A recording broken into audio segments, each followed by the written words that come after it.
Hindi pa masyadong malikabok, no? Ayun na, alikabok oh.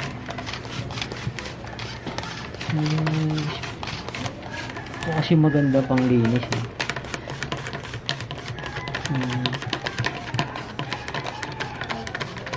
Okay na to.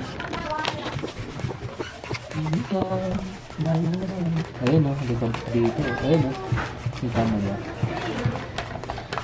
Kailangan every month linisin.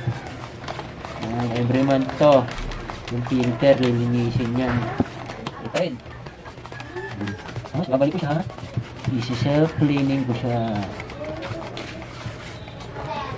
Baya, ba't wala yung filter dito? Lugos ah. Nakauwi sa wala talaga. Okay. On ko muna. Ayan. Tapos meron siyang ano eh. Self-clean yan. Tinuro sa akin. Okay, try natin. Okay. Ayan.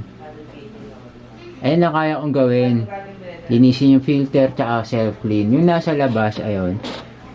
Ang dadali dyan, syempre yung professional na. Ayan, antabayanan ko na lang siya kung paano.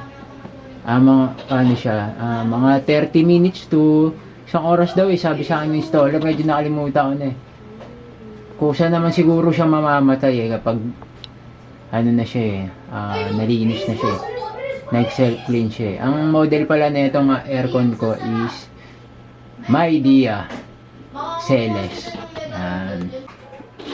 Okay, namatay na siya. Ayan. Sa timer ko nasa ano lang siya 5 minutes. Tapos namatay na siya. Ba't kaya ganun? Siguro hindi pa masyadong madumi, no? Sa mga ma-aircon na may self-cleaning dyan, ganito lang ba kabilis yun? Ang model pa lang nito, baka meron din kayo nito. Midea Celes. Ayan. Speed type. Ganun naman talaga. Every 3 months daw tong nililinis. Tapos yung filter. Every month. Ayan. Sa inyo, ilan ba, gaano ba katagal mag self-clean? Pa-comment naman, oh. Yun lang. Okay. Yes, sir. Yes, sir. Yes, sir. Ito muna. Up. Dito. Ayun, dito. Okay. Shit.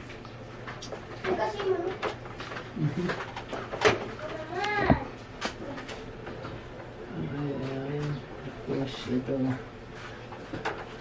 dito sa mga gilid.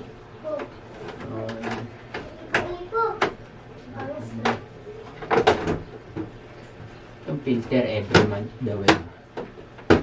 Okay, nakasarado. Okay, yun na.